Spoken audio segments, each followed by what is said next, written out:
Italy, Davide Gardini. Davide, welcome back to Studio B. Thank you, guys. How are you? We're good. The real question is, how are you?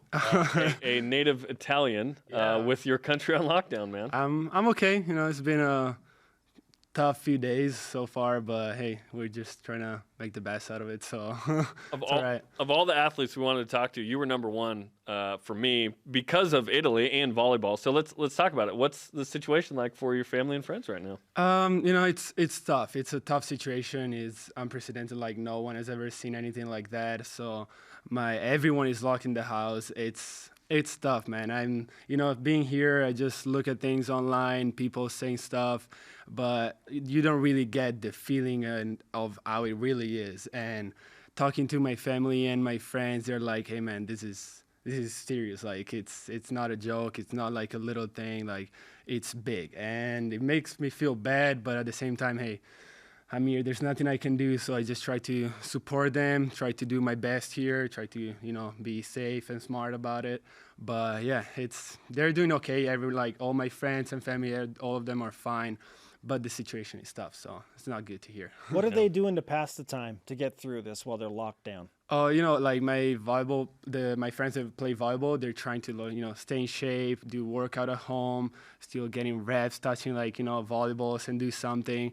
But it's, Netflix, trying to watch some videos on YouTube, learning new stuff, like spending time with the families. It's like, that's all you can do. There's not much more to do. So could you go home if you wanted to, or is it a situation where you want to stay here? Oh, no, I could. Up until now, I could go home. I could still fly there. I have a few Italian friends that were playing here in the U.S. and they flew back yesterday. So I'm the only one that I know that I'm still here.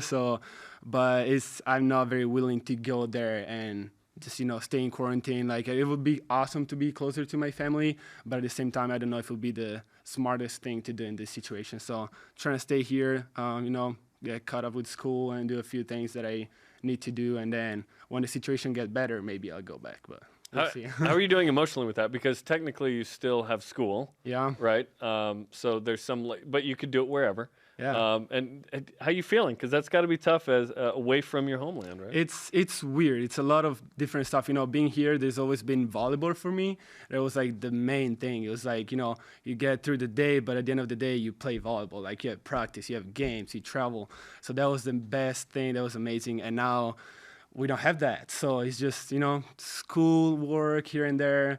And then, your family's there. You just hear from them. It's like a weird situation because I feel like I'm in a vacation now because I have nothing to do like nothing to do like during my day exactly, but you try to do a few things here and there, and it's just weird, but trying to do something. Davide Gardini with us on BYU Sports Nation. We spoke with your head volleyball coach Sean Olmstead yesterday, and he put things in perspective, saying, look, this coronavirus situation, it's keeping people from earning money and taking care of their families. And there are some really hard things that are happening. But that doesn't take away the fact that as a volleyball player, you come here to do that. And you had just ascended to the #1 spot. And you had beaten Hawaii and beat them 5 sets out of 8 at their place, only to have things just shut down abruptly. So how are you handling all of that emotionally, knowing that your season came to an end, but as the #1 ranked team?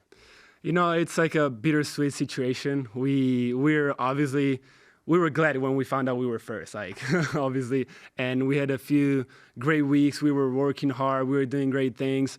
So when we heard the news, it was heartbreaking. It was tough for all of us. During the meeting with all the coaches and Brian, everyone was very heartbroken because I saw guys that didn't play a minute this year. They hadn't had a chance to play 1 minute, and they were in tears because everyone this year was so involved and focused on the goal. We were here our goal this year was to create a culture for the volleyball team, and that's what we tried to do. And I think at the end of the day, we did it. We created a good culture of hard working, and we wanted to win, and that was amazing. So when we heard that, it was just tough.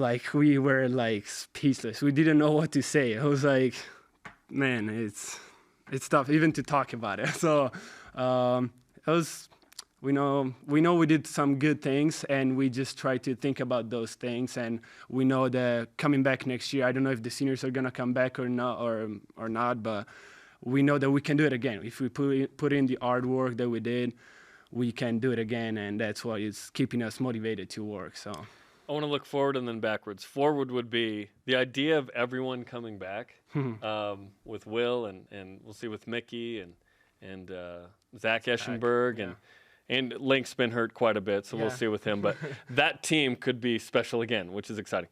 So Friday, Sean told us you guys were at the airport.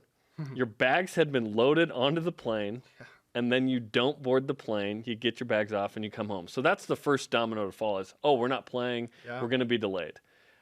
At what point that afternoon did you have that meeting where it was like, oh, the season's done once the NCAA announced that? It was like later around 5, because in the morning, as you say, we're about to like board on the plane for Stanford, and then we heard the news, and we're like, wow, that's weird. Like the game got canceled. Like it's okay. We were expecting something like that, but we just like we're coming back to Provo, and there was this feeling that like, yeah, everything was canceled, but still we were like, oh, we'll be fine, not too bad. So we just went and play beach volleyball with a few of the guys, and we're just playing beach volleyball like here in Provo.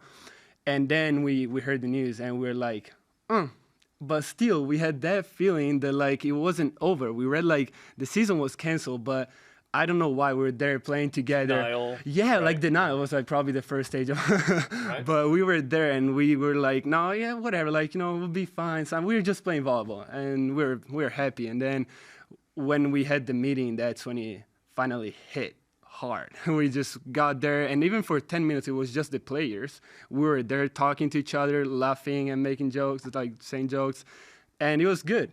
And then the staff came in, Brian came in, the trainers, everyone came in, and they started talking, and that's when it really hit us. Like, I was just like going from like being kind of like, whatever, like probably like we had this hope that something was gonna change. But then when we started the meeting, we all realized, no, this is it, this is over. And seeing everything that you worked hard for going away like that, it was just hard for all of us. So. And it would have been hard. I mentioned this to Sean. It would have been hard if you were 0-18. Oh yeah. but you're 17-1. You just became number one in the coaches. You had been number one in the media, by the way, for a few weeks, which was good. And there were some amazing. It was an amazing season. You're just coming off the week before Hawaii. It wasn't like it was weeks ago. It was like you had maybe played the greatest match in the history of BYU volleyball the previous Thursday. And Friday you guys lost, but it was an epic match. It happens. You split, you barely lose, and describe to us, I guess, what sticks out about this season and what you guys were able to do. What moments pop, and we'll hit one of those moments. You're hit behind the head in a second. Oh, okay.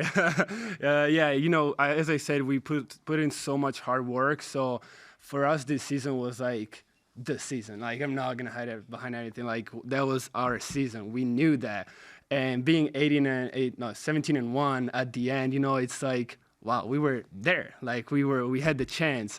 But I'm glad that our last game was against Hawaii, honestly. Like that game, I think that I cannot ask for anything better than that. It was like 10,000 people. Come on, we lost that game, but we went there, we swept them the night before. It was just wow. Like if the season had to end, I mean, that's the better way to end it. Sure. So. Epic. It was epic. Sure. There have been some magical moments for sure, and Jerem just brought up one of those individually from you. Your behind the head kill, which makes it on the SportsCenter's top 10. That was unbelievable. Walk us through that play. What the heck were you thinking when you jumped up and hit that ball? So it wasn't planned, obviously. We're trying to play with Will in transition. We tried to play very fast and on the net, but that game, we were a little off. We were not connecting very well. So he sent me off the net instead of very tight on the net, and I just thought like, what can I do? I'm just gonna try something. I thought I was gonna mess up big time, but hey, it worked out. So. Oh, and by the way, this isn't set 1, 4-2. It's the 5th set, and it's 9-7. You can't mess up here, right? Yes. That play went crazy. Yeah, that was pretty. Still, cool. People talk to me like I went to the Wilk yesterday, and some of the guys were like, "Are you Davide Gardini?" I'm like, "Yeah."